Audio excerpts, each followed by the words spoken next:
We're going to turn it over to Vanessa for some information about our interpretation today. Thank you. Good afternoon. Today's event will be conducted in English with Spanish interpretation as well as ASL interpretation. Anyone who is not Spanish-English bilingual will please need to select the language channel.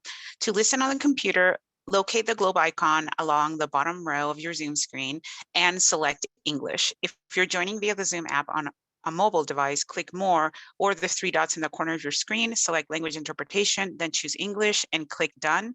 Please don't select Mute Original Audio. Hola, buenas tardes.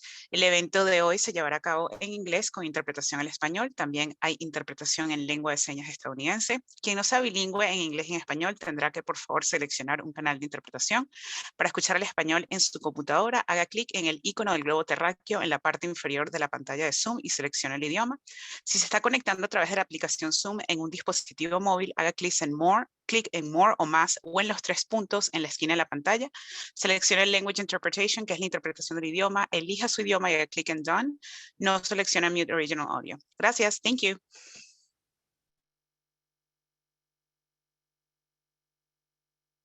Thank you very much, Vanessa, and thank you to all of our interpreters who've joined us. My name is Monica Johnson-Hostler, and it is my pleasure to have you all join us this afternoon for our what we've now made our annual Advocacy Day.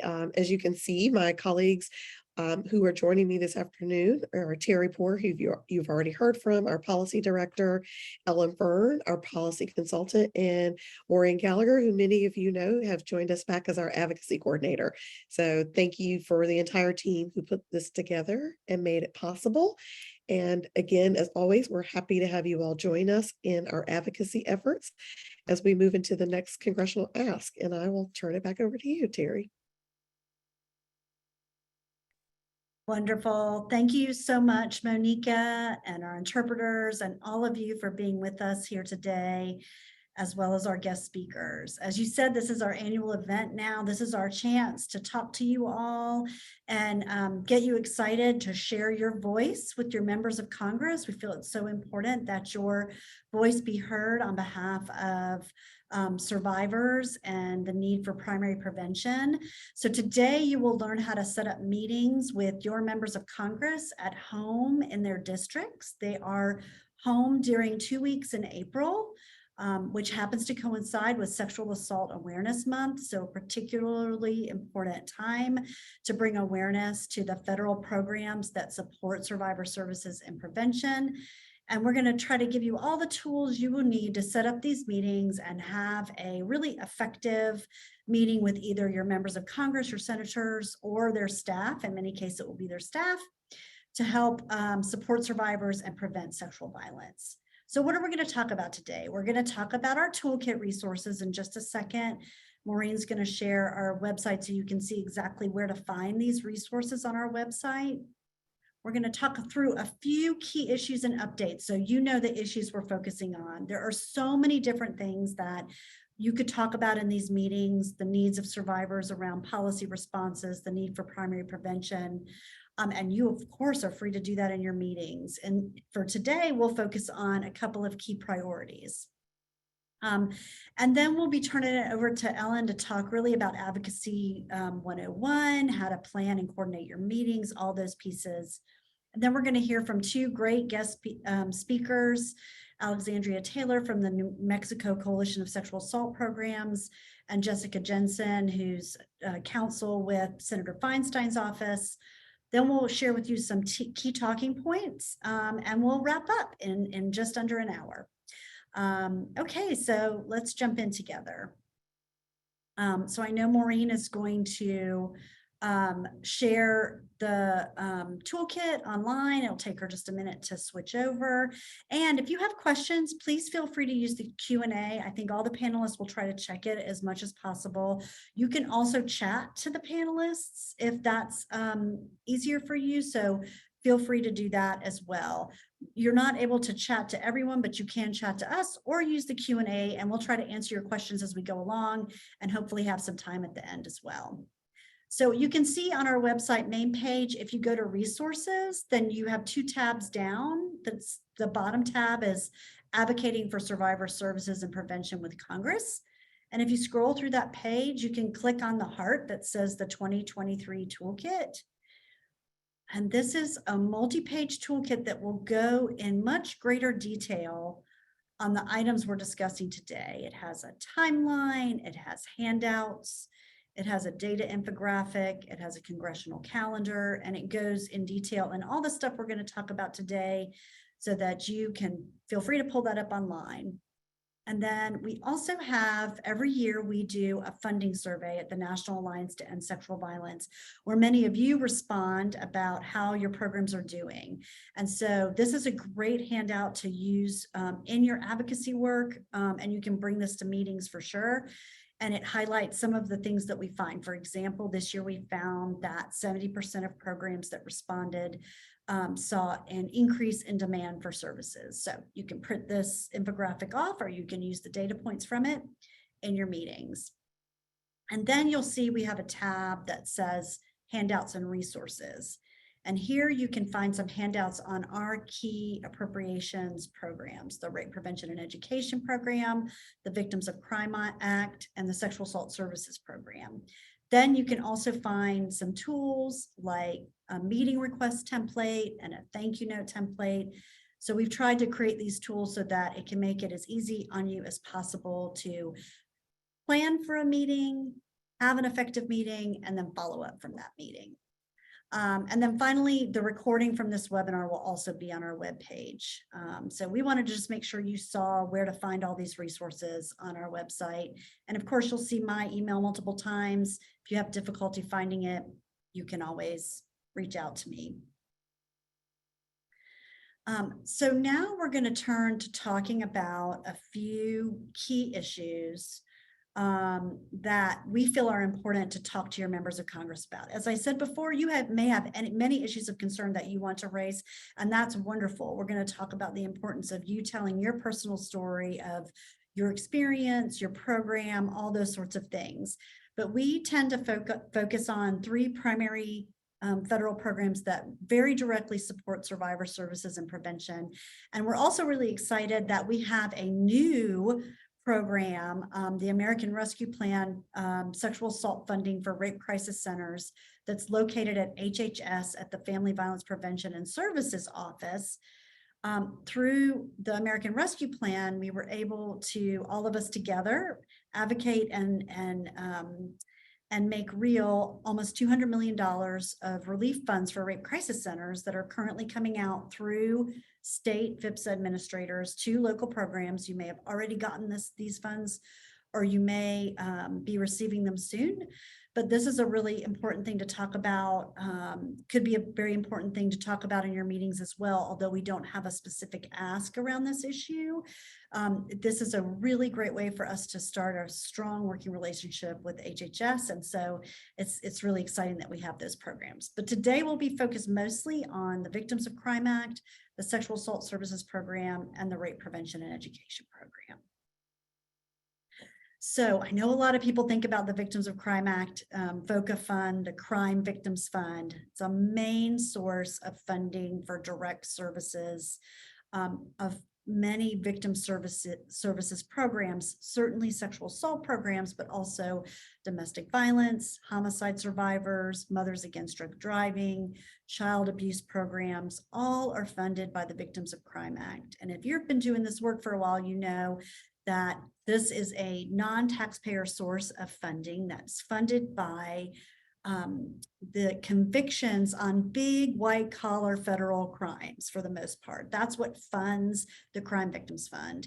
And you probably know, if you've been following these issues, that this fund has been very depleted over the last several years. We all work together, and one of your talking points last year, if you did this, was on the VOCA fix bill. And we were successful in getting that bill done, and it has made a difference. We probably wouldn't be seeing the level of funding we have right now if it weren't for the VOCA Fix Act. But we are still under in our deposits to VOCA. So that's a concern for all of us. So we're recommending that you talk this year about how important VOCA is to you. I always tell people that when I started at a local program over 25 years ago now, the first position I had full-time was funded by VOCA. So I know how important this is to the direct services work. So as in past years, we are seeking at least level funding for this program. And that's tough because there isn't much money in the fund right now. So we're asking Congress to figure out a way to make sure to fund the Crime Victims Fund at least $2 billion in FY24.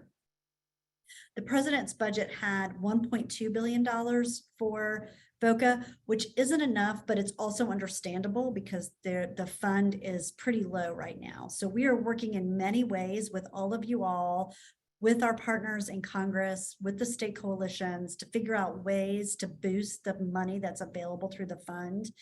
In the meantime, we really want Congress to do everything they can to make sure they hold you harmless in terms of the services that you're providing to survivors. So our ask this year is that Congress provide at least $2 billion for VOCA.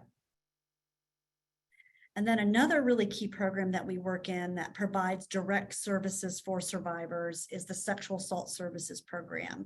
Created in 2005 as part of the Violence Against Women Act, this was the first federal funding source dedicated specifically to responding to the needs of sexual assault survivors.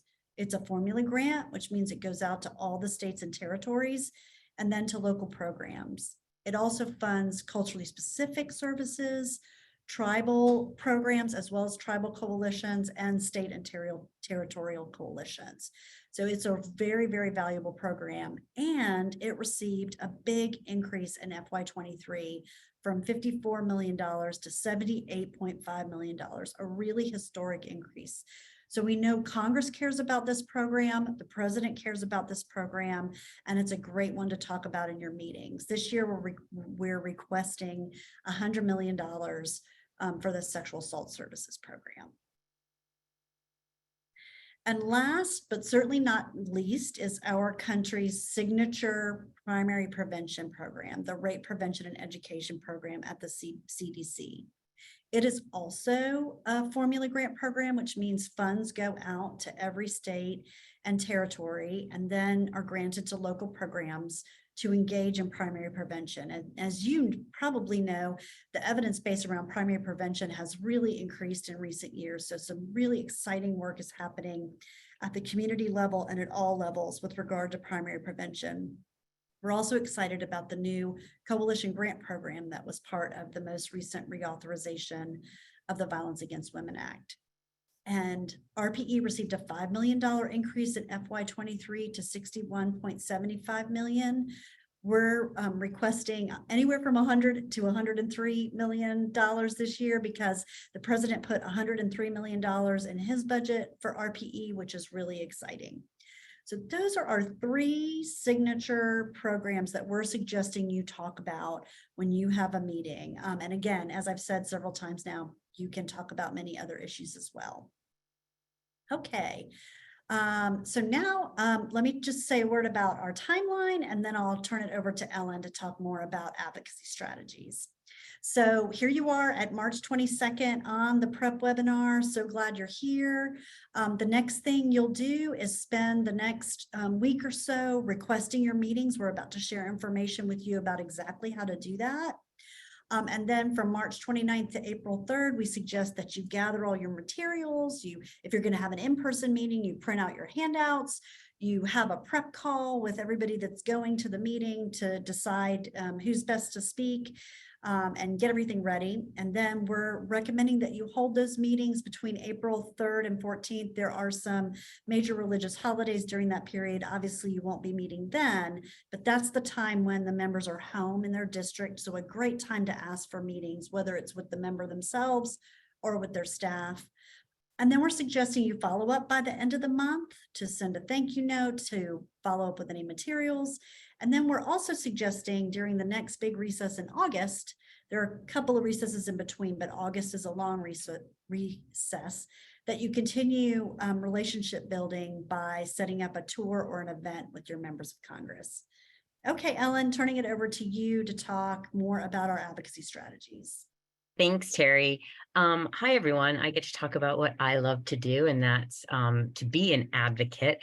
But what do we mean? What is advocacy? And it's a very simple concept. Advocacy is any organized action in support of a cause, an idea, a program.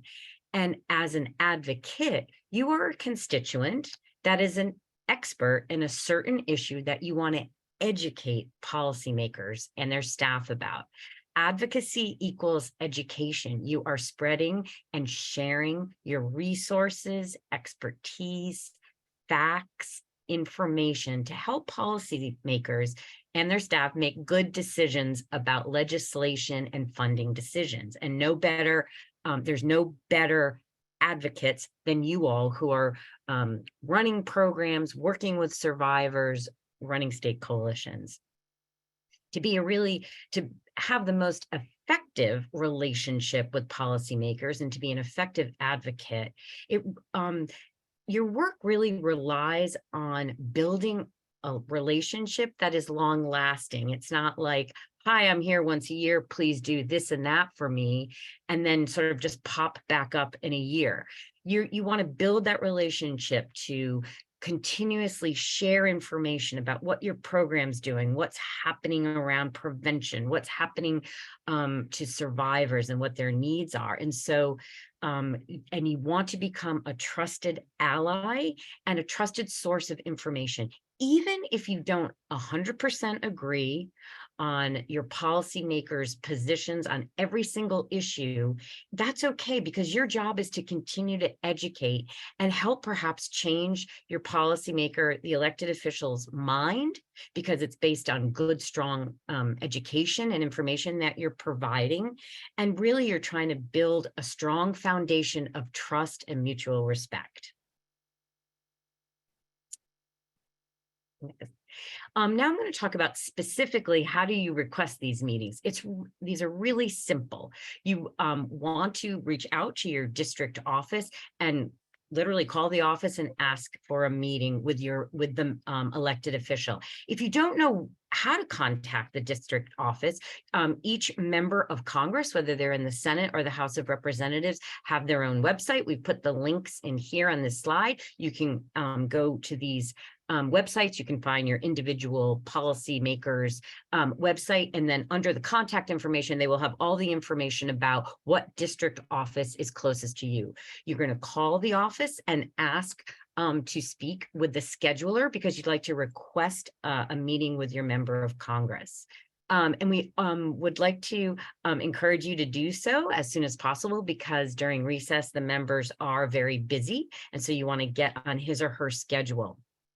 If for some reason the scheduler might come back and say, you know what, this member can't meet, then you want to ask for a meeting with the staff person who has in his or her portfolio issues related to intimate partner violence, and who would be most interested in covering the issues related to sexual assault.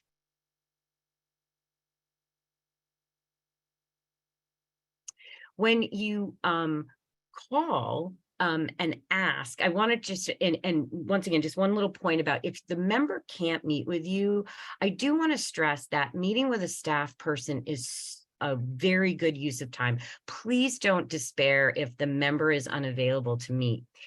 Each staff person has a portfolio of issues that he or she are responsible for, because a member, it's impossible for a member to dive deep onto every single issue that Congress is trying to legislate around. So staff are incredibly important, and the member depends on staff to be their experts on specific issues. Also, the staff in the district office have strong relationships with the staff in the Washington, D.C. office. And when constituents come into a district office to meet with the member and the staff, they and hear about the issues impacting constituents in their district, they share this information with staff in Washington, D.C. So there's really this symbiotic relationship between staff at home and staff in D.C. And so raising your voice, sharing information with those closest to you in the district office will get to staff in Washington, D.C. as well. Okay, now let's talk a little bit about planning your meeting. It is worth the time to think about and plan for your meeting before you actually get to the office. One thing that I recommend when you're scheduling a meeting with a staff person or the member, be sure to ask how much time do you have, so you can think about how many people you want to invite to join you to come to these meetings. I don't recommend 10 people in a group, but 2 or 3 or 4 are perfectly fine. You want to make sure everyone in the meeting, though, does have a role to play. And you want to think about who's going to make the asks, who's going to talk about individual programs, whether it's the sexual assault services program, whether it's the rape prevention education program, who's going to talk about issues facing your individual program, and who's going to be there to take notes so you're sure as to what you're supposed to follow up, what information you may need to follow up with, and what the member or staff have committed to. You want to take a look at the district toolkit, as Terry highlighted at the beginning of the webinar, to look through the talking points, to get familiar with them and to personalize them. You know, for instance, you're going to ask for $100 million for the sexual assault service program, but what does that mean to you in the district for your program, to constituents of the member of Congress? And lastly, I really encourage you to know your audience. Take time to go on the website of your elected official to know what he or she, what committees they're on, what press releases have they put out recently, what are they proud of, what are their stands on criminal justice issues, on health issues, on domestic violence, sexual assault, etc. So you know when you're walking in, perhaps where he or she stands, and whether you have to make a big push, have to do a lot of education because you didn't find anything on the website, or like, wow, there was a lot on the website, so you just need to fill in the gaps. Here are some things that you can expect for your meeting. Be flexible. If you get a call the day before or even the morning of your meeting and there are some last minute changes, please don't take it personally. Members and their staff really, really are very busy, and they're home for 2 weeks coming up in April. And a lot of people are asking a lot of things to meet with them. They also are trying to go out and about and see programs, maybe do a town hall meeting. So there might be changes. Hopefully you can be flexible, but please don't take it personally. Meetings might be, I think they're usually about a half an hour. If the member staff spend longer, that's wonderful, but I would plan for about a 30-minute meeting. And also we always put it, staff who are hardworking, dedicated, individuals who are really involved and invested in policy, but they often are quite young. And so that's why being an advocate and educating them is such a huge responsibility. And it's also fun because you might have a young person who might not be as experienced in these issues, but wanting to make an impact on policy, make good policy. And it's up to you to educate them and build that relationship so they become invested, involved, and feel like they've got the right facts to make good recommendations to the elected official. When you're done with your meeting, always remember, leave time for questions, see if you can, sometimes a staff person or even a member might be a little shy to ask a question, but make sure that you leave your information so there can be follow-up. They might not have a question right away, but in the coming days or weeks, they will have a question and they'll know who to contact.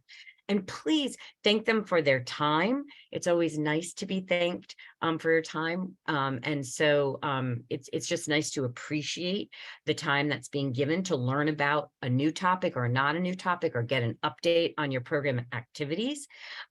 Also, lastly, it's really great to invite them or tell them, the staff and the member, that you're going to be following up and inviting them to maybe tour your program, come to an event. You can even say, we know that you're going to have a lot more time in August, plant that seed in their head. So it gives you an opportunity to continuously follow up with specific programmatic information, but hey, and also make sure that they are welcome to come see what you and your staff do day in and day out, and maybe even, if appropriate, meet a survivor to hear his or her story.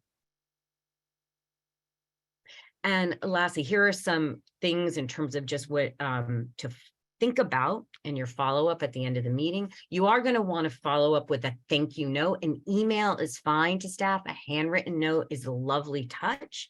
In your follow-up, remember what you promised, what information you promised to send, and then what the member or staff committed to. Hopefully they committed to saying, to coming to visit a program. You want to, in your follow-up, remind them of what they committed, or maybe they just committed to looking into an appropriations request, following up, and make sure that it's just good to remind them, because they have lots of meetings, of what they've promised you in your meeting. And that's a good way also to track and continue to follow up and to continue to send new information that comes across your desk. It's great to use social media to share relevant information. And if the member or staff is okay with it, be sure to ask to take a picture, and then you can post it online to say like, hey, we met with so-and-so office, as long as it's okay with that office. And I'm usually 90% of the time it is, because they want to promote like, hey, look, we're meeting with our constituents. It's a great way to do something nice for the member and to show that you're out there advocating, educating, and sharing good, solid information with elected officials. Great. Thank you so much, Ellen. Such important information. I know some of you may be very experienced at doing these meetings. Others of you may have never done a meeting like this, and we really want to equip you with the tools that make you feel really empowered to share your truths and your stories and your facts with your members of Congress. Remember that they represent you. So their job is to hear what you need, what your communities need. So next, we're really excited to have two guest speakers. I am going to try to add spotlights now for them. Great. We have Alexandria Taylor, who's the executive director of the New Mexico Coalition of Sexual Assault Programs, and Jessica Jensen, who is chief counsel with Senator Feinstein's office on the Senate side. Alexandria is a very experienced advocate who does a lot of policy work in New Mexico. So I'm going to turn it over to her in just a minute to talk some about her experiences with doing these sorts of meetings and how that's worked. And then we're going to hear from Jessica, who was an invaluable asset to all of us during the reauthorization of the Violence Against Women Act last year. So helpful to us to talk a little bit from a staff person's perspective on what makes a really good meeting. So Alexandria, over to you. Thank you, Terry. Good one. The team for equipping us with all of these tools and for the advocacy visits. Ellen, your list was incredible. I'm like, that's pretty much everything I was preparing to say. So thank you for those incredible tools. As Terry said, Alexandria Taylor, she, her pronouns, really grateful to be here with you all.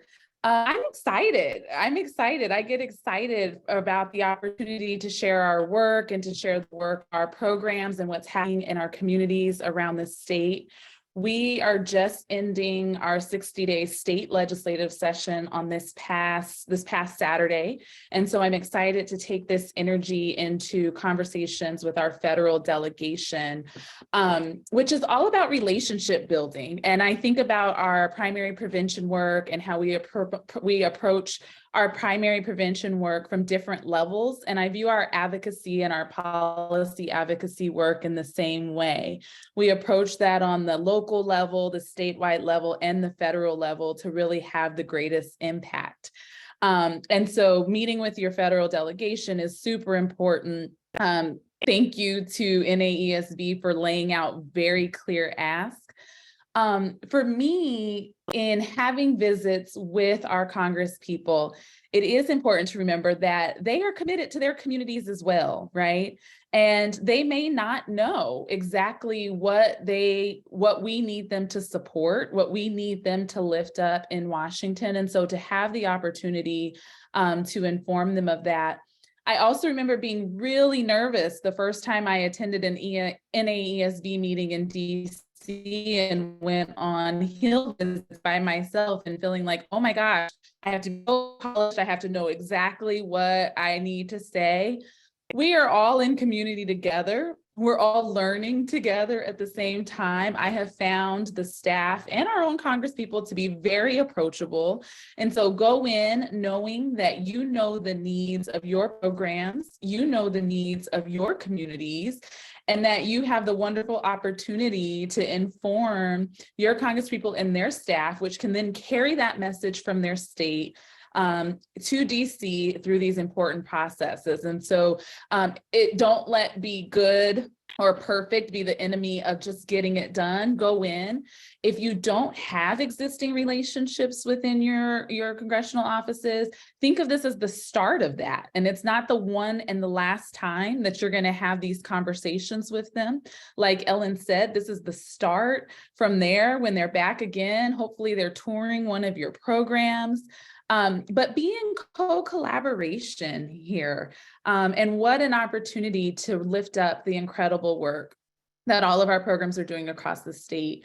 I think one of the last things I'll share is I recently had this experience where I was actually talking to one of our newly elected Congresspeople, Gabe Vasquez, and Representative Gabe Vasquez. And I asked him, like, what are you interested in? What are your priorities right now? And he started talking about infrastructure for rural New Mexico. And I said, cool, because that's also sexual assault prevention work, right? And we just really got into this conversation around all of the investment he's hoping to make in southern New Mexico and how that directly relates to our work in sexual assault, which then begins to speak a little bit more of his language to open up and begin to make those asks. But what an incredible opportunity. We are so well positioned with these toolkits that you all have provided to have these conversations. And I just encourage all of us to use this opportunity to really think about the ways that we have the privilege to lift up this incredible work that we're doing in our states, to lift this up to our Congress people and their staff so that they can carry that message further in DC and hopefully really have an impact in helping us address some of the things that we need to address. We recently met with a staff person from Senator Heinrich, and we were talking about VOCA. And they went and followed up, right? They went and did some research on their own to learn about like what the levels were at. And so really view this as relationship building, a partnership. They are also interested in what is the federal government doing? What is happening at that level? And so some of the staff will go back and do their own research to be well versed on the issue. And so it's just such an incredible opportunity to begin educating about what's happening in our communities. If you have the existing relationships, great, keep building on that. And then I'll say, for me, and one of the things that has been really effective for us in New Mexico is even not on our C3 time, right? But just in our personal lives, what are the values aligned issues that folks in our federal delegation are working on, and to show up and be in support of that, because that is all about the relationship building. But I'll stop there because I think I've gone on a bit. Thanks so much, Cherry. Thank you all so much for this toolkit and for this time together to make sure we're prepared to make these visits. Thank you, Alexandria. That's an invaluable perspective and so helpful. And I love the idea of focusing on relationship building. I love the idea of looking at other issues they're working on where you might be aligned. I think those are really, really great points. So thank you. And Jessica, I'll turn it over to you. Great. Well, thank you so much. I'm really happy to be here with all of you. I'm Jessica Jensen. I'm Chief Counsel for Senator Dianne Feinstein on her Judiciary Committee staff.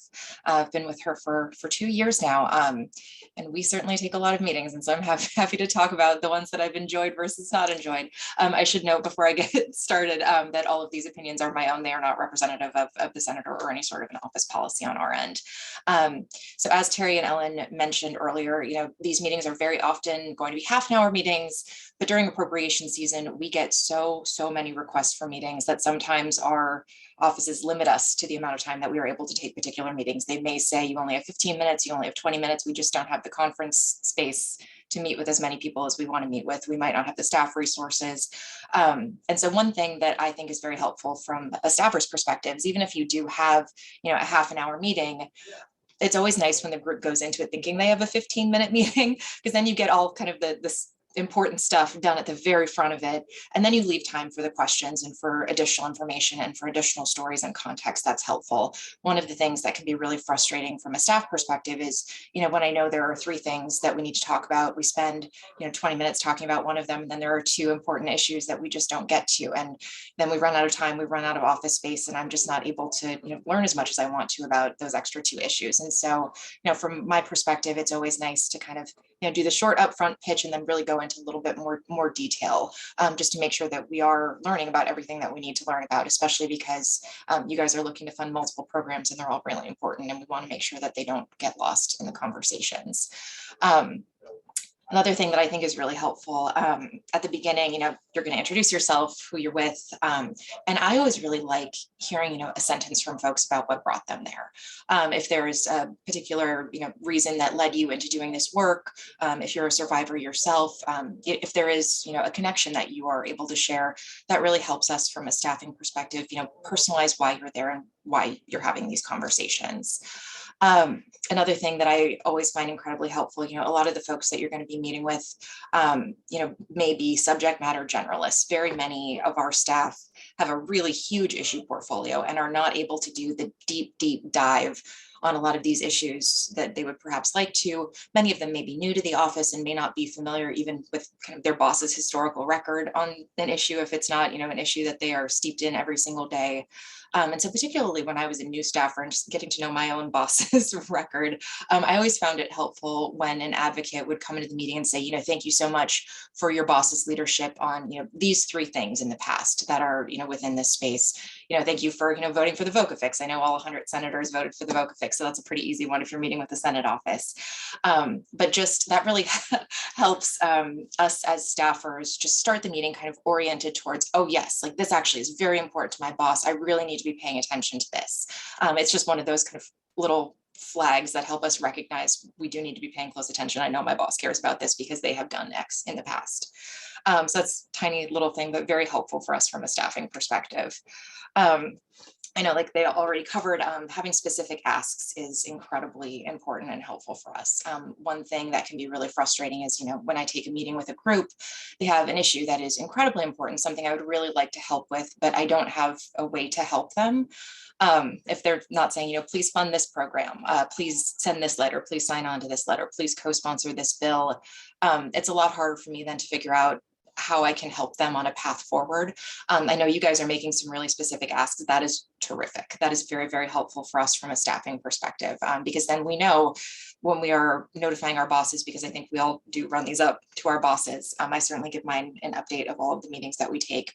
We're able to say very specifically, like this group asked us to do this. And then it makes it a lot easier then for a boss to say, yes, we'd love to do that. And then to go ahead and do that. Sort of related to this, so I find, because a lot of the times, we're looking to do things afterwards, that from a staffing perspective, especially if you're in a meeting with a staffer and not with a member of Congress or senator, we will then need to brief our bosses on this, and we don't always have a ton of time or a ton of written space to do that. One thing that I think makes it very helpful for us is we love facts and figures. That is something that I know very many offices, and I know you guys are really terrific at providing that for us. That is something that from a staffing perspective, it's really easy to throw just one very important statistic in a really quick blurb memo to our boss and say, we think you need to support this. Here's like the one sentence fact of why this is so important. So that's really helpful for us then in, running it up the chain and making it a lot easier to get approval then to support some of these programs, faster and easier. But I also do, personally really think that it is important to tell personal stories and anything else that you're able to share in the meeting with the staffer. All of that kind of detail and context may not always kind of make it in, the little blurb or whatever write-up, anybody puts in front of their boss, but it does, from a staffing level, like with reminding us, why you're doing this work, it gives us a lot of human perspective on it. And it really just is such an important reminder as to why we need to be supporting these programs, particularly in this community. You guys have, some of the most important programs from my perspective that we need to be working on, and some of the most challenging stories. And hearing those is deeply impactful to a lot of the staffers who, do work in this space or who are having meetings in this space, just to help move the ball forward on this. I think that was all of the various little tidbits that I had written down, but we really appreciate you guys doing this. All this advocacy is so deeply important, and we definitely hear it. So thank you all. Thank you both so much, Jessica and Alexandria. I know you both have really, really busy days every day, for making time to be here with us. Jessica, there's some tidbits that I'll take away. Don't bury the lead in your meeting. Come in strong, knowing exactly what you want, get all the important stuff out, and then leave time for a chat maybe at the end. So I thought that was a really great insight. And then what is that one data piece or factoid that you want to leave people with? So thank you so much to both of you for your work. And for being with us today. And we'll now jump into those asks and those education points and those talking points that can be so important as well. So thank you. I am removing spotlights. Thank you both so much. Okay, we've shared a lot with you. We're going to talk a little bit about specific talking points and framing the conversation. So we've shared some handouts and information that you might want to use in your meetings. It's great if you're having an in-person meeting, bring those with you to hand over at the beginning of your meeting, some support materials that we've shared with you, but also consider bringing some information about your personal work in your community as well and writing to share. If it's a Zoom meetings, many of those still happen, and those are great too. You can email those handouts in advance or after, or both. You can also drop them in the chat if they're links, if you're having a Zoom meeting. That can be really beneficial. Just want to convey that your story, whether it's the story of your own experience as a survivor, whether it's your story as a prevention worker about what has worked, or your story of being a program leader or a state coalition leader, telling your story of the work, personalizing the issue is so incredibly important. And by sharing the needs in your community and the difficulties you face meeting those needs, you paint a picture for that member. So we really want you to do that. And so then we've already talked about how we're focusing on SASP is a VAWA program. So sometimes we say VAWA, FOCA, and RPE. RPE is a VAWA program too. So those are all together. But we want to talk about, why is federal funding important? Obviously, you're probably also working on state and local funding, as Alexandria pointed out, but it's really important that the federal government support survivor services and prevention, and that these programs have been incredibly successful in your communities. But many victims still have unmet needs, and that's where you could use our infographic or your own data to show the remaining need, that why we need more funding to address and prevent the crisis of violence. And the demand for our services is increasing. You saw from our infographic that 70% of programs said they experienced increased demand in the past year. What is your experience of that? We also do a survey every year that frames the infographic. And so you could use points from that, like the fact that 46% of rape crisis centers in the nation experienced a decrease in funding in the past year. I've said several times the one point about 70% reported an increase in funding. We've also seen an increased demand with the Me Too movement and the high profile cases and everything that's going on in our culture broadly. The demand for rape prevention and education program has skyrocketed, and that we need more funding for RPE, and that the evidence for prevention is growing. So this is a good program to invest in because there's an evidence base for it. Federal funding plays an important role in help filling the gap and meeting local needs. So we said from the beginning, VOCA is a non-taxpayer source of funding. It supports over 4 million victims across the nation. SASP is the only federal funding source specifically dedicated to sexual assault services, and RPE goes to every state to fund prevention. These can be some of your key talking points for sure. It's really important, and several of our speakers have alluded to this, to tailor your talking points. So anything that you can bring to the table from your local community, if you're a local program, how many survivors do you serve? Do you have a waiting list? Are more people requesting services than you can meet the need? What are you seeing in your community about the need? It's really important to pair your personal stories with the data, as Jessica just said. Those, even one factoid can really paint a picture, and data is really, makes a difference when you're meeting with your members of Congress. So we have a specific ask for you to make in your meetings. Now, we know some of you will be doing education meetings, and that is wonderful. So if you can't make a specific ask, that's okay. You can use everything we've talked about today to paint a picture of the need, to talk about these programs, to talk about your services. Those are all things that are part of education and not lobbying.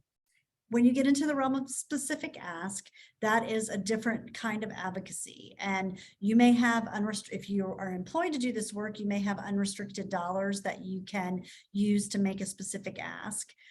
Also, we are all entitled to meet with our members of Congress and as private citizens. So if you're employed doing victim services work, you could take time off to have this meeting, or certainly if you're coming at this as a member of the community, a survivor, a member of a board of directors in your own personal time, you can certainly feel free to make these asks.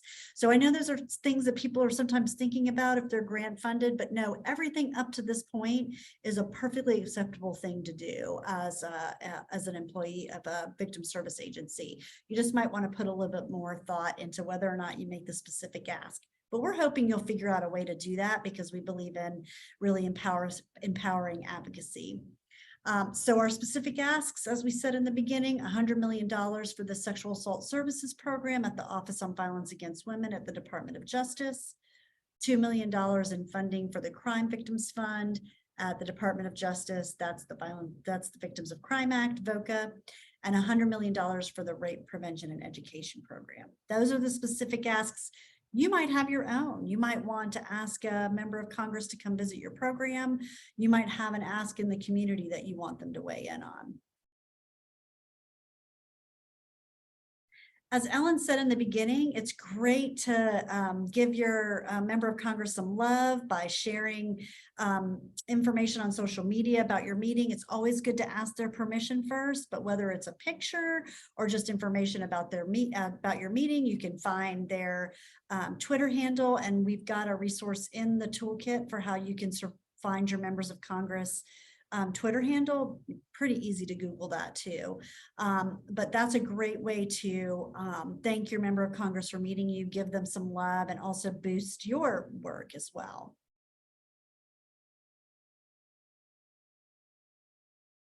So we're coming to the end of our prepared content, and Ellen, we did a great job with timing. So we have time to check the Q&A if you have any questions. I don't see any questions now, but feel free. We'll take a couple minutes to leave the webinar open if you want to put some questions in the Q&A, and you can also chat to the panelists and hosts if you've got a question that you want to ask. And we're so grateful that you came. We're so grateful that you're considering setting up a meeting, and please don't hesitate to get in touch if we can be helpful to you in your journey of lending your voice to our work to support survivor services and prevention. I'm typing my email into the chat. I'm checking the Q&A and I don't see any additional questions. I want to thank our team so much. Maureen Gallagher, who provided a lot of background support, our amazing CEO and President, Monica Johnson Hostler, who is such an amazing leader for us. Ellen, for your work day in and day out, our guest speakers, Alexandria and Jessica. And thank you so much to our interpreters for your work today to make sure this webinar is accessible. We should have the recording and all the materials from this available to you soon. I know Maureen will be doing a follow-up email with some links, the toolkit, the slides, all of those sorts of things. And we have, it should come up at the end when we end this, an evaluation if you're willing to fill that out so we can continue to work on how we provide our support to you. So I have a question in the chat. Where does the funding from Congress go? Does it trickle down to local shelters? Yes, we talked about a couple of formula grant programs like the Sexual Assault Services Program, for example. When we say formula grant, what that means is it goes to every state and territory. So a certain amount based on the allocation goes to every state. And then there's a state administering agency. And then they come up with a plan. It's great to work with your state administering agencies about how they're going to allocate that funding. And then that funding goes out to usually local programs throughout the state. Depends state to state, it varies a lot. They may fund 6 programs with a lot of money or 25 programs with a little money. So that varies a lot. But yes, these formula grant programs, and you may be an advocate working full time in a local program, and you may not know that 30% of your salary comes from the Sexual Assault Services Program and 30% comes from VOCA. Sometimes those things are hidden for us, or even in the state, they're called something different. So that's hard to know. But know that the funding sources we talked about today are some of the key funding sources for direct sexual assault services and primary prevention. I'm going to check one more time to see if there's any other questions. I think that was it. So we'll say goodbye now. Thank you so much for being here with us today. We appreciate all you, and thank you for all the work that you do on behalf of survivors and your work to end sexual violence. And be well and take care.